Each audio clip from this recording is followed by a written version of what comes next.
Alrighty, everybody. We are officially live. Good morning. Good morning. Happy Wednesday. Hope that y'all are having a fantastic week thus far. We are here for the Astro-Babble, another installment. Thank you, everybody, for joining us this morning.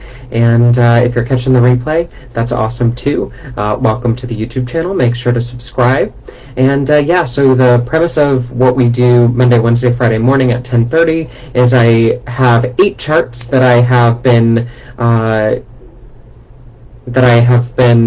donated, that's the word, that have been given to me, and we are going to read those 8 charts cold. So I've run them in my Astrofire software, but I have not looked at them beforehand, so I'm just gonna tell you what I see and get the ball rolling with some fun facts about astrology and some segues and some laughs and some fun stuff. Good morning, Brian. Good morning, everybody who's jumping on Instagram as well. If you would like to be a part of the live stream, feel free to send in your birth date, place, and exact birth time. Those are the 3 things that I need in order to run an accurate natal chart. So without further ado, let's go ahead and get to our first chart, and we will get to cooking. Good morning, Fran. And it's Karen. Good morning, Karen. How are you doing, honey? And likewise, unfortunately, for those of you who are watching on Instagram, I can't share the charts visually on Instagram, but you will be able to see the chart live on the Facebook replay. So let's pop open a fizzy water and get to it. By the way, I know that some of you ask me what kind of fizzy water that I drink, and some of you are LaCroix drinkers like me. So I drink LaCroix, but I came across this limoncello LaCroix. Jesus Christ, y'all. It is like dessert in a can with no calories. I can't. Anyway. So let's go ahead and let's talk about Karen. Karen, my darling, with this Aries Ascendant. Okay, so Aries Ascendant makes Mars the lord of the chart. Mars is in the 2nd house of finance in Taurus, which I enjoy Mars in Taurus. Taurus is technically a fixed earth sign. It's slow, it's dependable, it's stable, and I enjoy that very much in the 2nd house of finance. Putting the Lord in the 2nd house of finance really does mean that money is extremely, extremely important to Karen, and she stakes a lot of her personal value on her material value, and I get that. Mars ruling the chart from the 2nd house can be a little bit problematic because there's this heat, this activity, this spontaneity with Mars that can sometimes get out of control from a financial perspective, but sticking Mars in Taurus really helps to buffer that, really helps to make sure that that Mars doesn't get out of control. And we have that nice kind of Taurian even keel in the financial house, which I always appreciate. We do have a, she's just out of Kazemi. Damn. So up in the 11th house of friendships, we have the Sun at 2 degrees. We also have this Venus, which we're going to need to talk about, Karen. Your Venus is in detriment. She's not okay. She's having some struggles. We'll talk about those in a second. But also Mercury in Aquarius, very sharp mind, and Jupiter in Aquarius in the 11th house of friendships. Very personable from just a personality standpoint, but we do have this Venus in Aquarius retrograde. So there are 2 ways that this Venus is being harmed. The first is that it's technically combust the Sun. It's outside of that 1 degree range of conjunction with the Sun, so it's burning up visually. You can no longer see Venus in the night sky because the light of the Sun is eclipsing her, would be a good way to say it. But then also, that Venus is retrograde, and it's in your 11th house of friendship. So I think one of the things that we need to focus on in your chart is the idea of reclaiming your feminine power. And we could say feminine in terms of female, but we don't really want to assign gender roles. We want to rediscover your yin. We want to rediscover your ability to be voluptuous, to be restful, to be indulgent, to be relaxed, to be surrounded surrounded by people, places, and things that give you pleasure instead of feeling the need to perform all the time. And that's something that I see a lot with a Sun in Aquarius in the 11th, is feeling the need to intellectually perform. Same thing with Aries ruling the chart. Like, Aries is a very driven leadership sign, and all of this is, and even your moon in Capricorn at 29 degrees in the 10th, like, you're such a go, go, go, do, do, do person. This Venus, which would be the opposite of that, which would be, hey, why don't you play hooky and, like, come eat chocolate with me for a day on the sofa? Like, that's totally the antithesis of what you believe in, and I think it's actually part of the medicine that we kind of need to bring into the chart, because you're going so hard, so fast. Everything in your chart is about moving forward and breaking through the glass ceiling and getting all of this recognition, would be a good way to say it. Unfortunately, that comes at a price, and the price that you've chosen to pay for it is your Venus. And especially if you find things getting a little bit too hot, a little bit too chaotic, a little bit too tumultuous, a little bit too stressful, we need to make sure that we're embracing some of those Venusian qualities of, like I said, relaxation and indulgence to counterbalance all of your hyperactivity. Yeah, and I think part of it is just like, you have this North Node in Sagittarius in the 9th as well. Like, if you're not learning something, you're not happy. And it's this constant striving of, like, I must not necessarily be perfect, right? Although that is a thing, despite how much you would like it to not be a thing, there is this idea of perfectionist tendencies. But we have this idea of, if I'm not constantly embracing something new, then I'm sliding backwards, and that just doesn't jive with your personality. And I think that the North Node in Sag kind of compounds this idea of, especially learning being super important, but even when you're relaxing and reading a book, like, you can't just read a book or watch a movie. There has to be some educational component for you. Like, when somebody asks, what kind of genre do you like to read, or what kind of genre do you like to watch on TV? And you're like, anything that's going to teach me a lesson. Yeah, that's not a genre, Karen. That's not a genre. I hate to break it to you. But at the same time,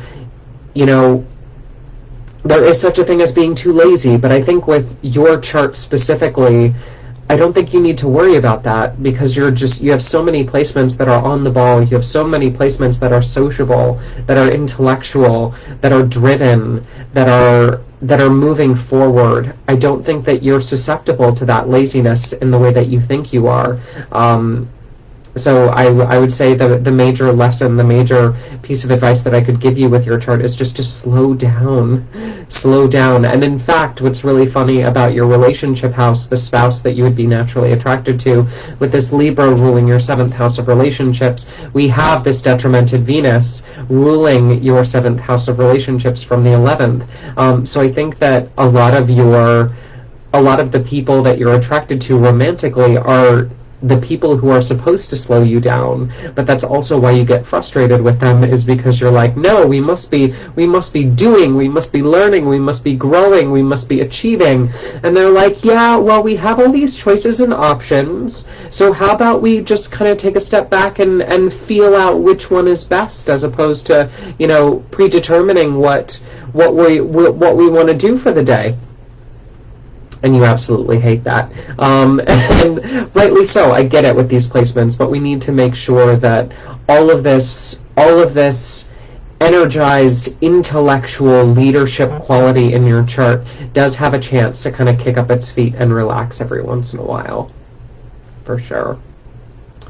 And I think a lot of this as well is rooted in this Saturn in Gemini retrograde in the 3rd, where you're hypersensitive to being lied to, you're hypersensitive to people using excuses, and you've been exposed to that at a very early age. And I get that as well. Like, your personal formation of what it means to be lazy is a little bit more refined than other people's. But again, like, your definition of lazy is 3 times more productive than everybody else. So I wouldn't really need to worry about it. And that's what I keep circling back to in the chart. So I think that's the major lesson for you, the major takeaway, Karen. I appreciate you. Okay, that's that. Good morning, everybody who's joining us from Facebook and Instagram. Good morning, Fran. Let's move on to chart number 2, which is going to be Sharon. Sharon, my dear, let's talk about your chart. We have a Capricorn pile up in the first house. So we have Mars, Mercury, the Sun, as well as this, this 29-degree ascendant. It makes me cringe as an astrologer. Makes me cringe. Makes my heart not happy. Karen, I absolutely adore you. However, if you are in any way, shape, or form uncertain of your birth time, if you could have been born at 8:45 instead of 8:40, we need to seriously reevaluate your chart, because if this reading does not feel correct, then chances are we got your birth time wrong, and we need to make sure that it is indeed 8:40 a.m. And it's not any other time, because this is very, very important for your chart specifically. Okay, so let's read it as if we have this time correct, and we'll move on from there. So, first and foremost, we have this Capricorn pile up in the first house. We have Mars in Capricorn, which is the sign of his exaltation, very driven personality type right off the bat, because Mars is that planet of action. Capricorn is that sign of business acumen. Together they form this double threat that's really, really nice, as well as having Saturn, the ruler of the chart, in Leo retrograde in the 8th, this very strong entrepreneurship spirit, although there is too much of an ego attached for my liking, Sharon, so we need to be aware of the ego component of your achievement, and that might be part of the detachment process for you, because your ego tends to get too wound up in the process of accumulating notoriety, would be a good way to say it. Then we have Mercury in Capricorn retrograde, very stubborn mental placement. Mercury, that planet of the mind, being in Capricorn, again, sign of business acumen, which is great, but at the same time, Capricorn is still an earth sign, and Capricorn, one of the things that I love about my Capricorn friends is that they're always right. And I say this with affection because sometimes they're not right. And then I discovered that they actually were right 6 months down the road. And that's very true with Capricorn. Capricorn has a great head on their shoulders, and they're able to really know intuitively, although they hate that word, kind of what is correct and what is not correct, what plays by the rules and what doesn't. However, there is this really tenacious and stubborn side to Capricorn that butts heads with a lot of people, especially when that Mercury is retrograde. So we have this communication default that's very gruff, not very clean or clear, and a Mercury in Capricorn retrograde in the chart really just means that we need to make sure that everybody is hearing you, everybody is understanding you, and that there is no communication, because it tends to be prone in your chart, Sharon. Putting the Sun in Capricorn in the first really identifies with that sign, so you're a double Capricorn, would be a good way to say it. You're a triple Earth sign, because we've got this lovely Moon in Virgo at 18 degrees in the 9th house, which I think is fun. And then this cringy 29-degree 54 second in ascendant in Capricorn, which just makes, again, the chart seem very unstable if we don't have a correct birth time. So then we have the ruler of the chart, again, this Saturn in Leo retrograde in the 8th house, and that Saturn in Leo in the 8th really does speak towards the 8th house of business, the 8th house of taxes, of manipulating other people's money. There is a mutual reception between, I lost my video, and I'm losing my chart. Goodness gracious. There is a mutual reception between this Sun in Capricorn, the Sun in Saturn sign, and then the Sun in Leo, Saturn in Saturn in Leo, Saturn in the Sun sign. So that mutual reception is really strong, meaning that 8th house topics will be very, very important to Karen, including but not limited to the art and science of business.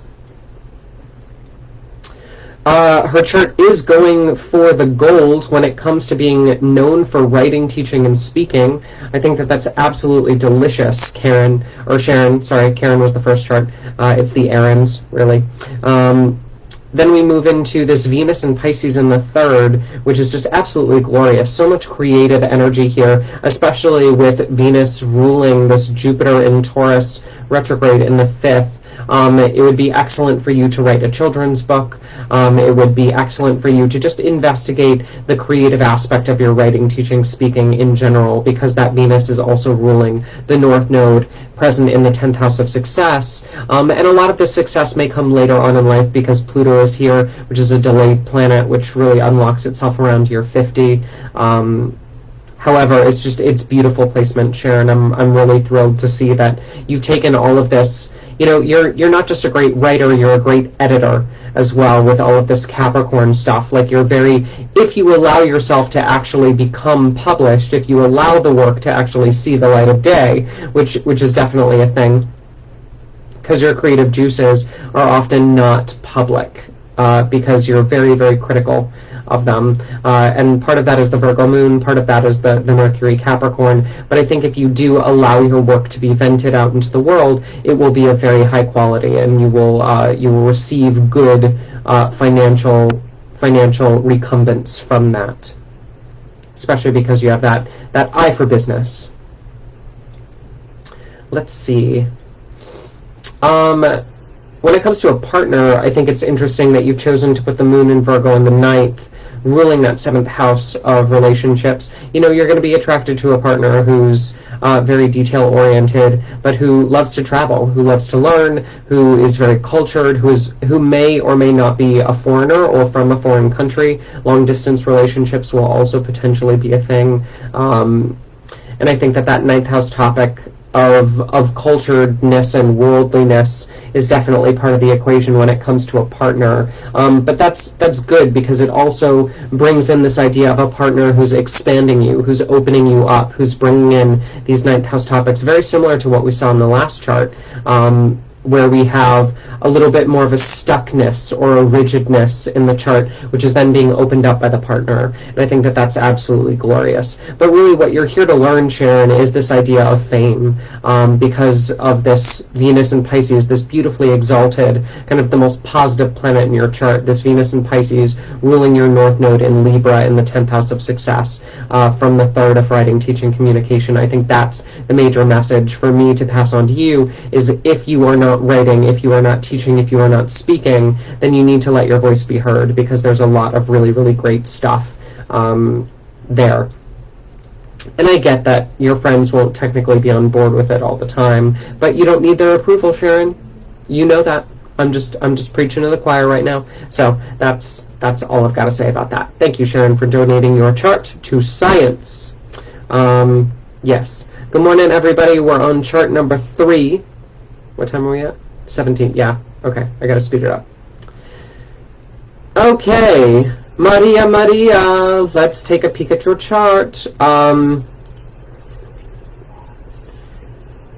Taurus ascendant, lovely, ruled by, and a moon in Cancer. That's nice.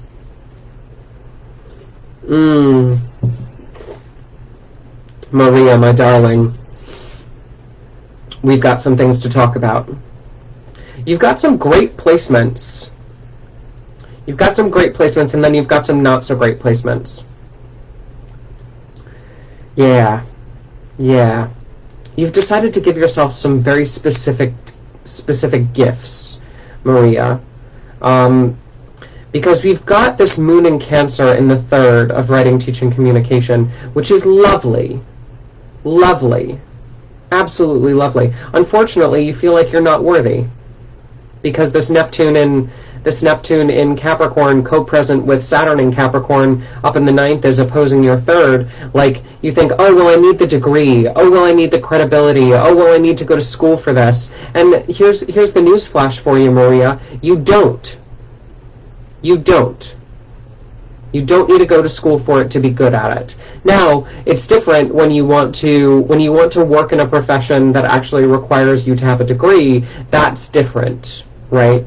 But if you just want to do certain things, there are so many things that you could do without that piece of paper. The only thing that it's validating is your ego. And I think that your ego kind of needs to take a back seat, because it's focused on the wrong things too much of the time. My words are escaping me for some reason. It's as if Mercury is retrograde. Okay, but I think the big thing that we need to talk about in your chart, Maria, is this fascination and infatuation with relationships. So we have this Taurus ascendant, which makes you naturally a little bit more stable, a little bit more trustworthy, a little bit more dependable, grounded, all of these things, despite your sun in Sagittarius, which gives you that spunk, that fire. Yeah, you do have this grounded side to you that's very nice and predictable. But the Venus that's ruling your chart is in her fall in Scorpio in the 7th house of relationships. You know, Venus as goddess of love ruling the chart is great, but Venus as goddess of love in a sign that she doesn't like. You know, Scorpio is secretive, Scorpio is dark, Scorpio is mysterious, and Venus doesn't like to play those games. She just doesn't. She would prefer to be in her home sign of Taurus, which is predictable, which is nice, which is kind, which is gentle, which is upfront and truthful, blunt, but truthful. And Scorpio is everything that's hidden underneath the surface, underneath the rug, underneath the bed, yeah? And to put Venus in this sign in your 7th house of relationships, there are trust issues in the relationship dynamic, always. But you've also decided to tie so much of your identity to your relationships. It's difficult to know whether you're lying or you're hiding the truth, and likewise with partners as well. That idea of Venus, who's naturally very abundant and overflowing, is very withholding in Scorpio. And so all of those themes in your 7th house of relationships make it a little bit tricky for you to deal with that dynamic. Especially because you tend to be attracted to people, partners, who have a large amount. I'm going to say this, and please don't take it the wrong way, but it kind of is what it is. You're attracted to partners with a certain amount of damage. Yeah, especially PTSD war vets. Let me say that, Maria. Because you've got this Mars in Aries, which normally would be a very lovely, well-placed Mars. It's in the 12th house of hidden enemies, ruling your relationship house. And then Venus, in detriment in your relationship house, is ruling your ascendant. So there's this personal conflict that you constantly get into where you're like, wow, on the lower side of the spectrum, you know, this could indicate abuse in the relationship. This could indicate somebody who's very controlling, manipulative, secretive, that constantly is trying to bring in some of those shady topics, or who is never really truthful all the way. On the plus side, if you were to transmute this and make this a positive placement, you know, this is somebody who's very in touch with their own shadow, who very much understands the need for their own alone time, but who will often work in the healing fields. Somebody who has taken all of that damage that they've undergone and turned it into an ability to help others who have gone through the same thing. So I think that, you know, you being attracted to somebody who's broken, but also you being attracted to somebody who has been able to use their brokenness towards a higher good, specifically, you know, in a rehab setting, in a jail setting, in a hospital setting, where they're not the person in those situations receiving the healing, but they are in fact working in those situations, helping other people better their lives. Like, that's how we use those same placements, but turn it up an octave, as opposed to succumbing to the lower patterns over and over and over. But we do need to be able to identify that shadiness when it comes up, Maria, otherwise the patterns will keep repeating. Then we move into the Sun in Sagittarius, co-present with Mercury, co-present with Uranus in the 8th house.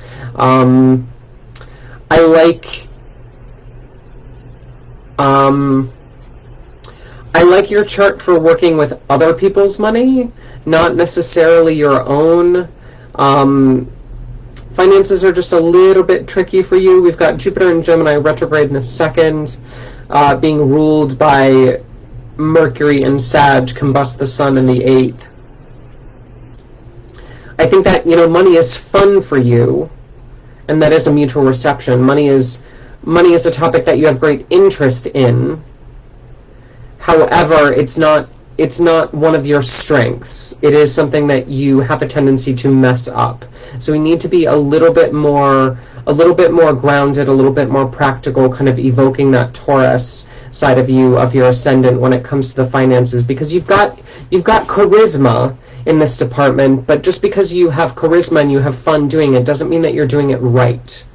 Yeah, so we might need to actually take some classes on the money stuff, because there is a certain amount of earning an income through other people, like the idea of having clients, having a book of business, having that entrepreneurial edge to your chart, but the planetary placements are not necessarily ideal, especially with Uranus and Sag being here in the 8th. The idea of Uranus being that planet of unpredictability and natural disasters, I don't like to see that surrounding business.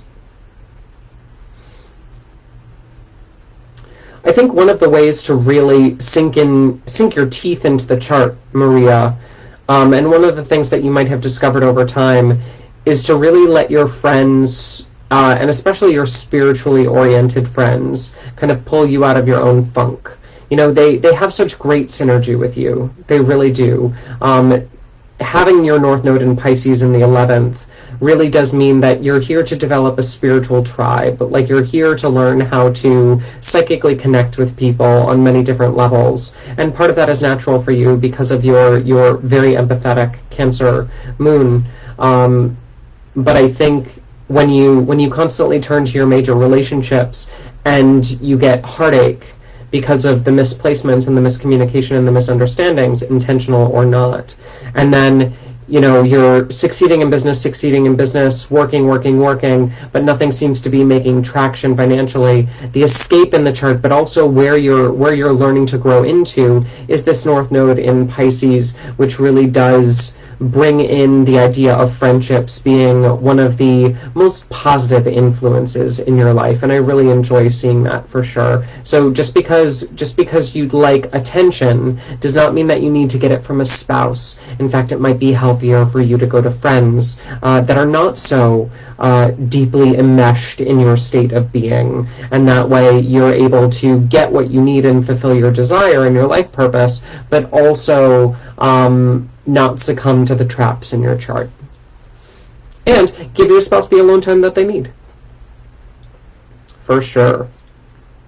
Excellent. Let's just take a peek. Good morning, Lisa. Thank you so much for joining. Everybody on Instagram as well. We are on chart number 4. Let's take a peek at Jane. I'm running a little bit behind on time. Jane, my darling, another Aries ascendant. This time Mars is in Aquarius up in the 11th. She's a new moon baby in Aquarius.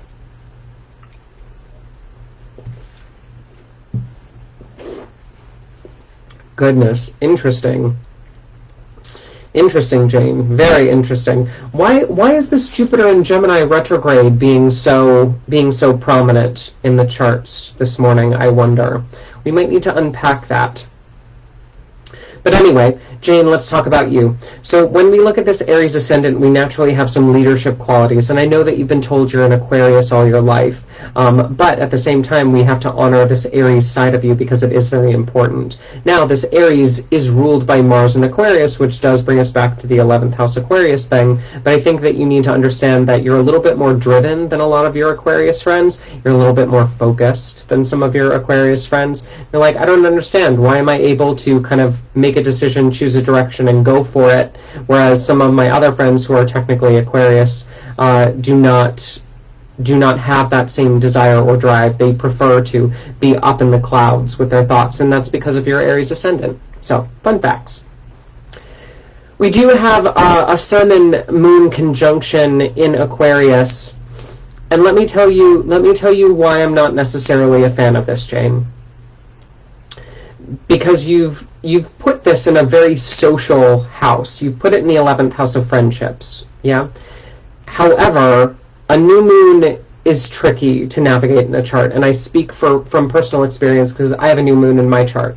Having a new moon in the chart naturally hides the emotions. The moon, who is the planet that represents our emotional state, is hiding behind the sun. Her light is dimmed. We cannot see her in the night sky. And so that moon is not as bright, is not as powerful, is not as strong, and a large majority of the moon is hidden, just like your emotional state. So I think one of your tendencies, and something that you've probably been accused of, especially earlier in life, is the idea of you hide your emotions from your friends, and you only give half the story. You only give the details that you think are relevant, and you don't necessarily share everything about that experience. And it makes people exceedingly frustrated, Jane. I have to be honest, because all they want to do is connect with you, but you would rather feel safe than vulnerable. And that's the weakness of Aquarius, is that they're very bright, they're very intelligent, they're very whimsical, slightly quirky would be a good way to say it, and they're brilliant, absolutely brilliant. But when it comes to emotional attachment, they don't know how to process that. They would rather keep telepathic tabs on the people that they're interested in for the sake of science and their experiments on a social level than actually say, hey, this is how I'm feeling. Can you help me through this? Right? So we need to work on you being just a little bit too cold. Yeah, that's the fault of a new moon in Aquarius in the 11th. We also have this detrimented Venus. She's retrograde in Aquarius. Mars is also here, co-present with Venus. There's just a lot happening in that 11th house of friendship. So if there was one kind of piece of advice that I would give to you, it would be to surround yourself with a tribe that you feel comfortable and safe with, because it takes a lot to bring you out of your shell, darling. But once you're out of your shell, you're able to bring so much of that really unique perspective that only Aquarius can. It's just tricky to get you out of your shell in the first place. Yeah. And I think one of the things that would actually bring you out of your shell even more, because of this Saturn in Pisces in the 12th ruling the 11th house, is talking about the deeper, darker aspects of life that nobody really likes to talk about, including but not limited to spirituality, addiction, recovery, the healing process, the dark stuff, because that's the kind of stuff that interests you. Like, it's the kind of stuff where you're like, we can't know where we're going if we don't know where we've been. So tell me where we've been and I'll tell you where you're going, right? And that's part of the exchange that I think you've used verbatim. And I think that that's how we get around it, is the idle chit-chat and the bullshit nonsense that people try to talk about in a social setting. It's just not appealing to you. And so you hide for good reason, because you're like, well, I'm not going to give my substance if they're not going to give their substance. And that's accurate. We just need to make sure that you're also letting down your guard and maybe striking first. And maybe saying, hey, do you mind if we take this conversation in a different direction? Because I'd really like to talk about more meaningful stuff. Yeah. See how they respond. If they don't like that, then maybe you were right and you need to move on. But if they do like it and they are willing to take that conversation to a deep level, then you just broke through a barrier, and that's important. Let's see, what else? What else do we want to talk about? I guess we need to address the Jupiter in the room. So Jupiter in Gemini retrograde in the 3rd house, as well as North Node in Gemini in the 3rd house, being ruled by this Mercury in Capricorn in the 10th. The writing, the teaching, the speaking aspect of the 3rd house will give you a certain amount of fame. And there is something about that world that does bring about a certain amount of recognition and adoration. And you being a teacher is something that I would encourage. Also because this Mercury in Capricorn is ruling your 6th house. And you have the intellect for it. Like having the sun in Aquarius and the moon in Aquarius, like you swim in facts. Like it's just such a big part of who you are as a person. But I think there's also power struggles here in the teaching world. I think your ego is a little bit more prone to be damaged when you teach, because you know so much, but you hold back so much as well. And that's tricky. It's really tricky. So you think that you should play it safe when you write, when you teach, when you speak. You think that you should, again, hold back, just like Aquarius in the new moon in Aquarius tends to hold back. I disagree. I think that you should actually be striving to push the envelope with people. Like, imagine this. if you're in a classroom with little children, right, and you are teaching them their multiplication tables, and they got it, right? You can see that they got it, and you're just running through the drills for the sake of time. Why not push the envelope and say, hey, do you want to learn something really cool?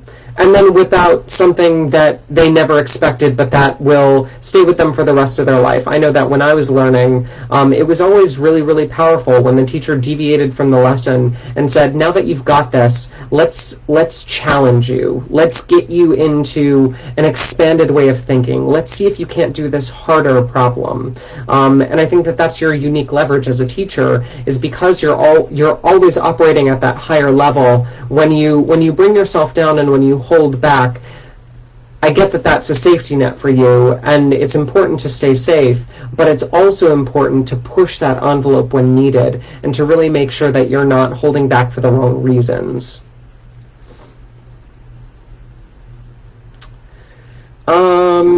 Venus retrograde in Aquarius ruling the 7th house. Yeah. Being introduced to potential spouses through your social circles. That's a thing. So when in doubt, go on those blind dates that your friends set you up with, for sure. Especially if the one thing that I'd like you to listen for, when friends describe somebody who they'd like to set you up with, is intellectual, yeah, and great sense of fashion. Or quirky sense of fashion, but a sense of fashion, because we have this Libra on the 7th, and Libra is known for its intellect, but also its fashion sense, its beauty, and Mercury, or Venus rather, being in Aquarius in the 11th, that friendship dynamic. Yeah, so I think that's fun. Okay, that is it. Thank you so much. Jane, I appreciate you donating your charts to science. Good morning, my dear. Let's take a peek at, we're at chart number 4. Okay, so now that we're done with chart number 4, just a real quick reminder for those of you who are watching the live stream, if you would like to be a part of the live stream, just send in your birth date, place an exact birth time to me via private message, and I will add you to the list. The list is long, so please be patient, but I will add you to the queue, and we will put you on the list. Okay, let's talk about Kate, baby. Kate, darling, let's look at your chart. Oh, Virgo! Oh, Virgo! Goodness gracious. So yes, you're a Libra, but let me talk to you about your Virgo side. That's what a lot of people really don't understand. You have 3 major planetary placements. Your sun sign, your star sign, is one of them. It is 1/3 of who you are, the projective ego, how you decide to use your sense of self to navigate the world. Yeah, that is one piece of you. One third, 33.3%. That's math. However, you also have your moon. Yeah, your moon sign, which is the emotional state, governs the subconscious needs of the individual. And then we have the ascendant, which is the true core of the personality, your default settings. When you're alone, this is how you behave, your character. Yeah? And you have this lovely ascendant in Virgo with this Mercury in Virgo ruling the ascendant in the 1st house. I'm so jealous. It's so good because Mercury is exalted in Virgo. And it gives you this crazy sharp mind. It gives you this eye for detail. It gives you this really hyper-focused, very, in a harsher way, it could be nitpicky, it could be overly anal, it could be very critical. However, like a Mercury and Virgo in the 1st house, like, ooh, you've got some sharp wit and intellect to you, Kate. And I really appreciate how fast and how detailed and how intricate your mind works. But I'm biased because I just love a good Virgo placement. Now, here's the issue. Your moon is over in Pisces in the 7th. So we have this very watery moon in the 7th house of relationships, and all you want on a subconscious level is to be validated by your spouse. That's all you want. That's all you care about. Your heart would just go pitter-patter if they came home from a day at work and just gave you a kiss and asked you how you were feeling. Like, you would melt into a puddle of goop. Unfortunately, that wateriness is in direct conflict with your hyper-rationality. So, two sides of you that we need to balance, and we haven't even gotten to your Libra Sun, which is the sign of balance. But it's in a very unique place, so we need to talk about that. I think that having your Libra Sun, your Pluto, as well as your Mars in Libra, which is of detriment, unfortunately, or of fall, rather,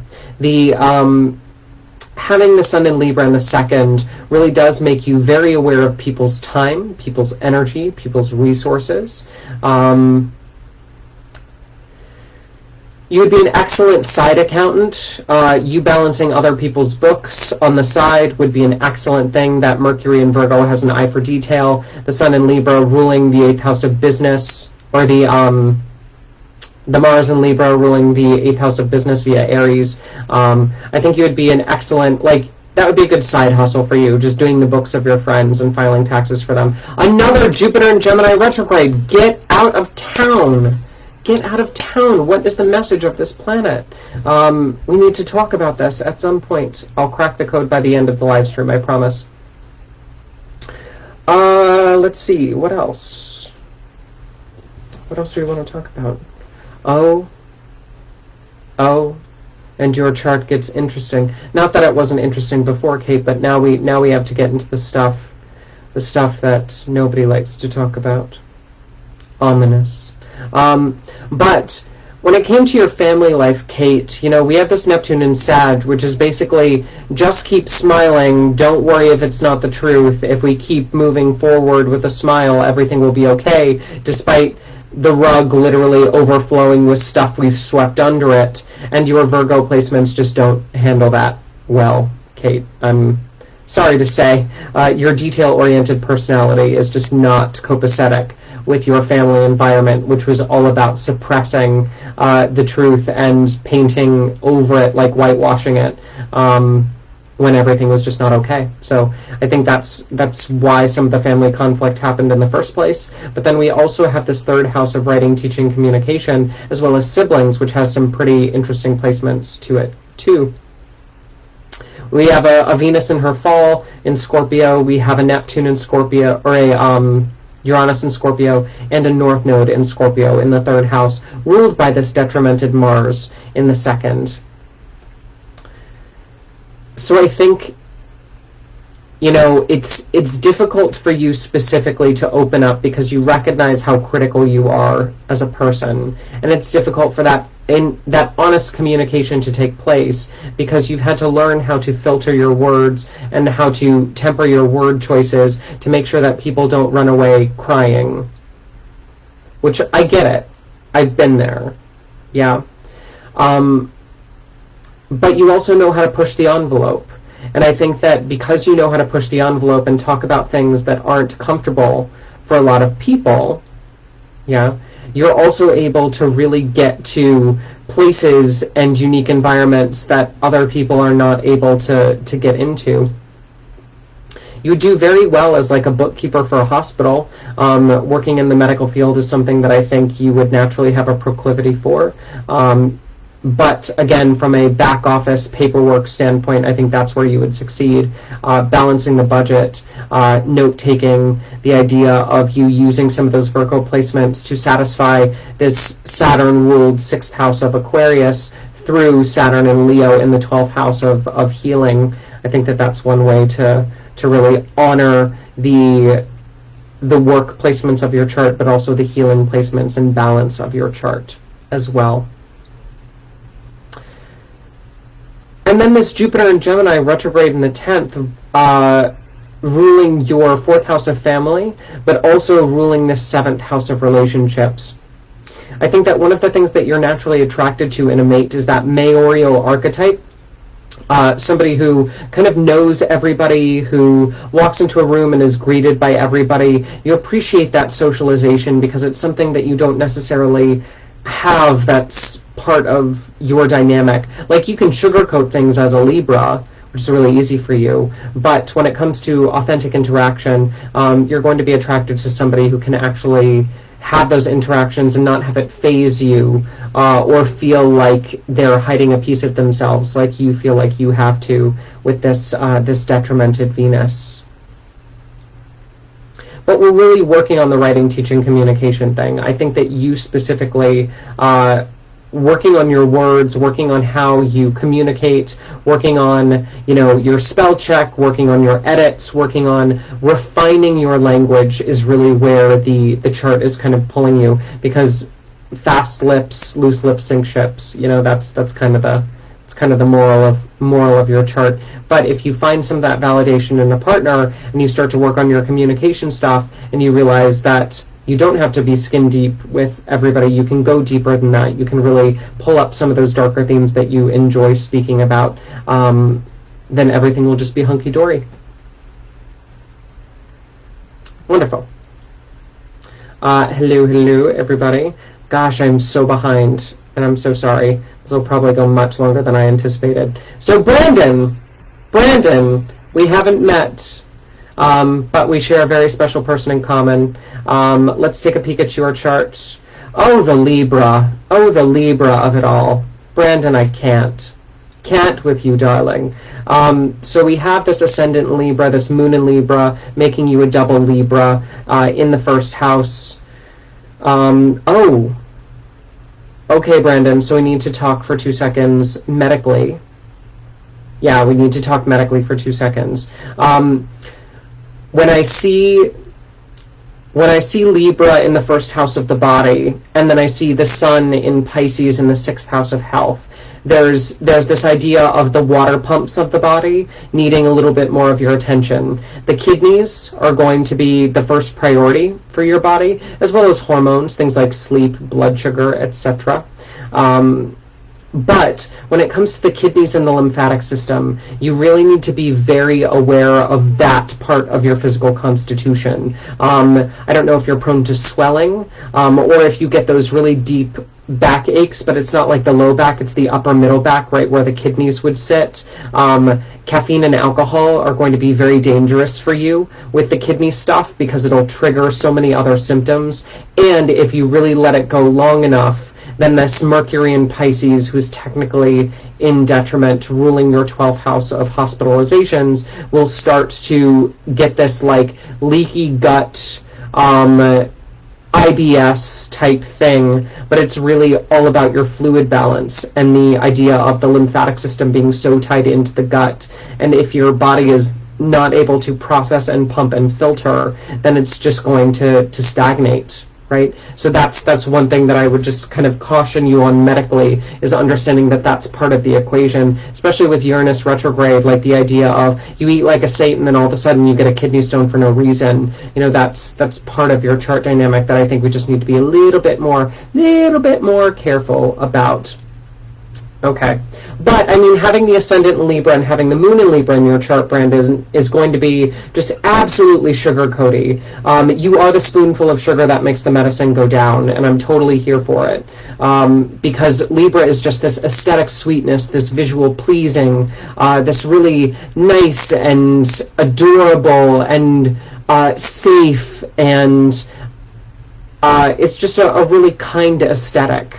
Right? Although you do have this Uranus and Pluto in there, so it's not like you can't cut a bitch when a bitch needs to be cut, especially because Uranus and Pluto are both retrograde. But you do it in the kindest way possible, and I really appreciate that. Let's see, where else do we want to go in the chart? Oh, that's nice. I enjoy that, Brandon. You've got this exalted Mars in Capricorn in the 4th house of family. Such a family man. You're learning how to put down roots, as it were. And then this Mars is ruling your 7th house of relationship. Like, being domestic is one of the things that really makes your heart go pitter-patter, and I really find that to be just super endearing. The North Node in Capricorn in the 4th as well. Like, you really understanding that home is where the heart is. You reminding yourself that unless you have a physical space to come home to, you don't feel safe. Like there's a sense of ungroundedness that starts to pervade your life, especially early on as you were starting to play with this ascendant Libra, trining your Saturn in Gemini through the ninth house of travel. Like the idea of must go, must see, must seek, must travel for work, must, do all these things, must not put down roots. And then you start to realize, oh crap, I need to feel stable. I need to feel secure. Where is my security? I think I left it in the last state I was in. And that's part of the dynamic that I think needs to be explored just a little bit. You also have a really strong potential in your chart to earn income from homes. So real estate work would be something I would encourage for you specifically, working like with this exalted Mars in Capricorn. Like I see that a lot in people who are very like Mr. Fix-It with homes, like handyman side jobs, like that's totally a thing. But the idea of working in the home space, I think, would be an excellent way for you to exercise that potential in your chart, especially because the ruler of your sixth house of work is in your fourth house as well. So yeah, go into real estate if you're not there already. I don't know. I haven't been told a lot about you. You definitely know how to spin a story, Brandon. I enjoy your storytelling skills with this Neptune and Sagittarius in the third house. I'm a fan.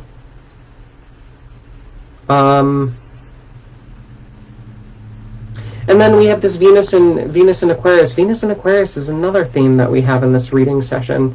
Venus and Aquarius applying to a trine with that Moon in Libra. I think you have this really creative side. I think that it needs to be expressed. It's not going to go anywhere financially. Like it's not going to turn into like an Etsy shop or anything like that. But you do have an eye. You do have that creative gene. And just because something doesn't turn into a business doesn't mean that you need to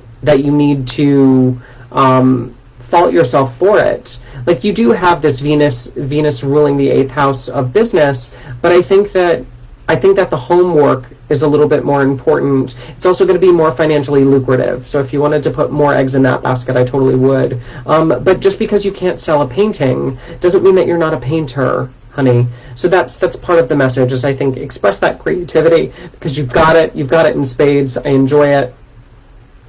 But don't rely on it for the bread, because it seems like the real estate stuff, the home stuff, working in health as well would also be a potential nice kind of fit for you. Home health care. Alrighty. Good morning.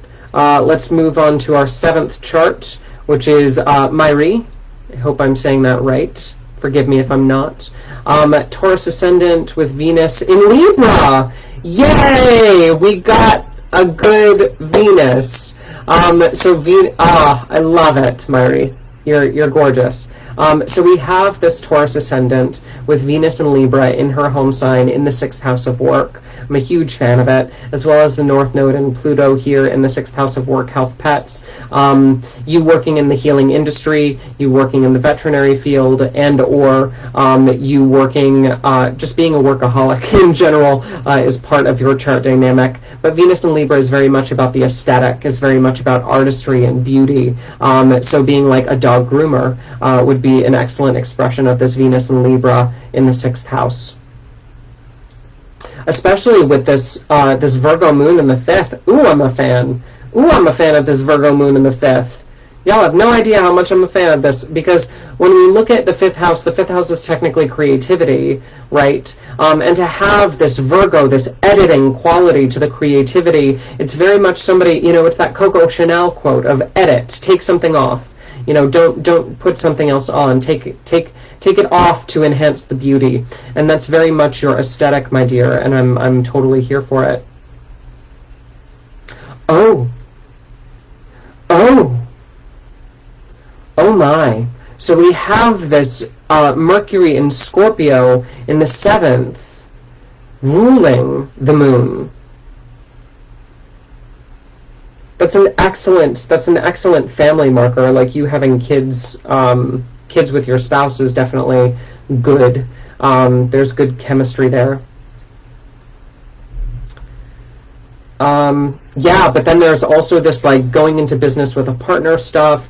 There's also, Mercury is ruling your 12th or your second house of wealth, and it's in the 7th house of relationships. Like, the person who you choose to be with in your life is also going to be very instrumental in a lot of your creative endeavors, is also going to be very hands-on as a parent, is also going to be very emotionally satisfying for you to be in that kind of parent role, but also own your own kind of practice and do your own thing and that kind of stuff, exercising that Venus in Libra. I think that the work-life balance in your chart is just top-notch. I love it.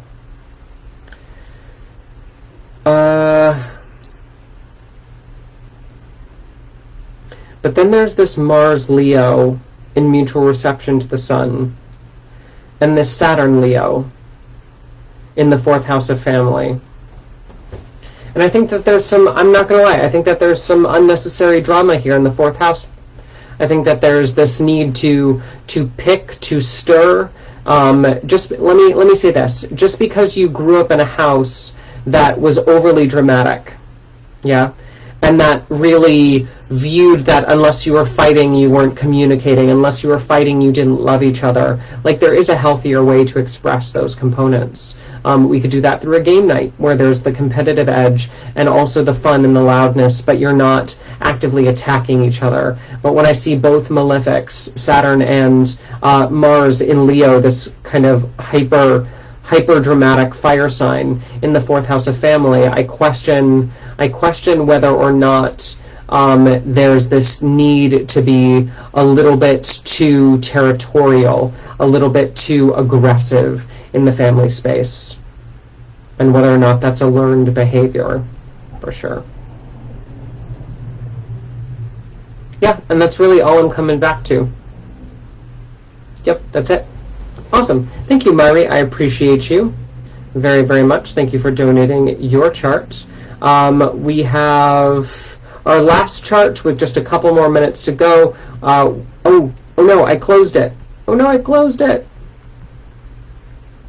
Okay, Jill, you're back. Okay, so Jill is our last chart. Let's take a peek at Jill.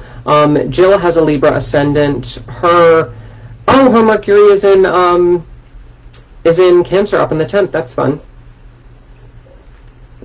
Excuse me, Jill? Excuse me? An exalted Jupiter in Cancer, exactly conjunct to the moment. Mercury in Cancer in the 10th. Excuse me. I can't. That's gorgeous, Jill. Absolutely gorgeous. But you've decided to throw all of that away. You've decided to pull all of your resources into the 4th house of family instead. What an interesting choice. What an interesting choice. So much strength in your chart, Jill. So much power.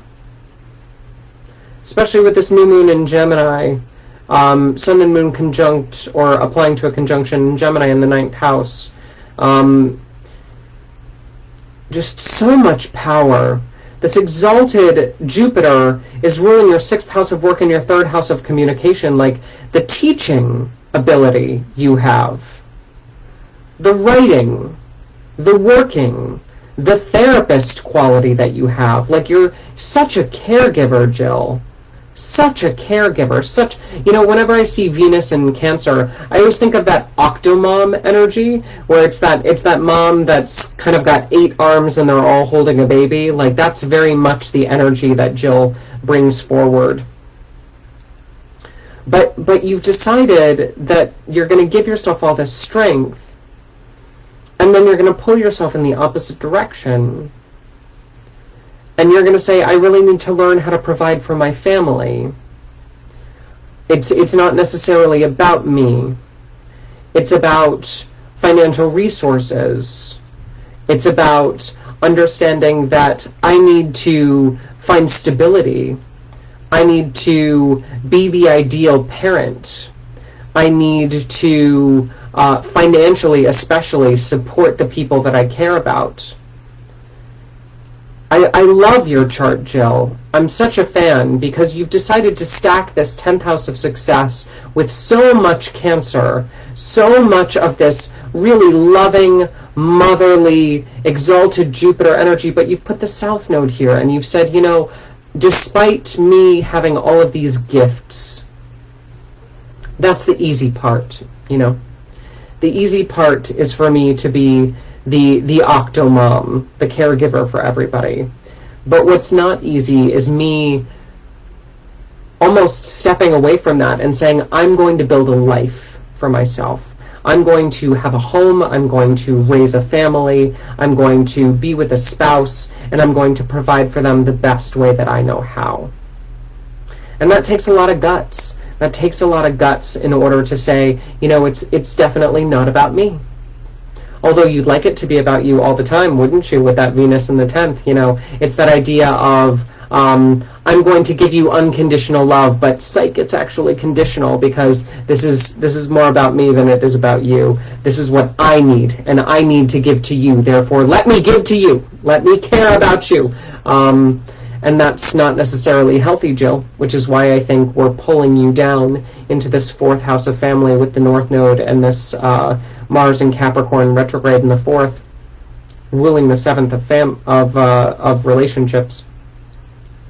You're here to learn how to make sacrifice for the family. You're here to learn how to really authentically love and to make sure that you don't fall into this trap of guilt tripping. Instead, you know, there's this idea of focus that's coming through in your chart, this idea of being open to the possibilities, but at the same time charging forward, and knowing what the right course of action is. You know, a Venus in Cancer often gets sidetracked by who needs help, whereas this Mars in Capricorn in your 4th of family is really saying, there are some people that just need to learn how to fend for themselves, and that's okay. Yeah. Boundaries will be exceedingly important as you make your way through your life.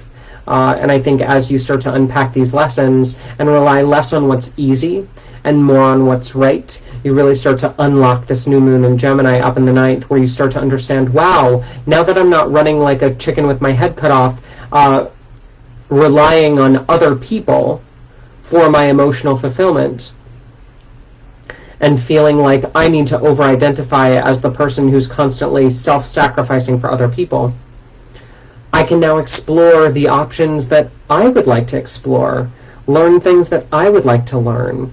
I would like to venture into areas of life that you just can't when you're trying to take care of everybody and not yourself. So I think there is that interplay between others and you, and really making sure that you start to buckle down and start to understand that the life that you want to lead is not necessarily through giving to other people, although that is a component. You know, your life will ultimately be separate from your overpowering desire to care for others. Sometimes people don't need you, Jill. Sometimes people don't need you. And that can be a devastating statement to your chart, but it can also be one of the most empowering things you've ever heard. So I encourage you to play with that space, know your options, have fun with it, but also understand that what is easy is not always what is right. Excellent. Hello, Tamara. Happy July to you, darling. Yes.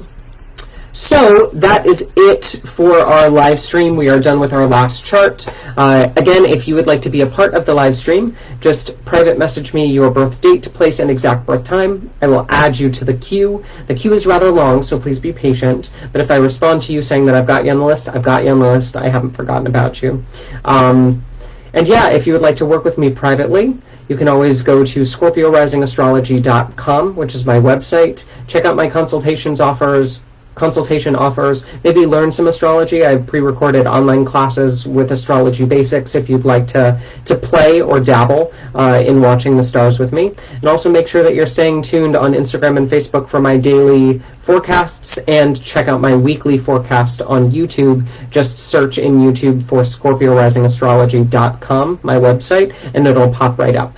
But until next time, we will resume on Friday morning, and may the stars be ever in your favor.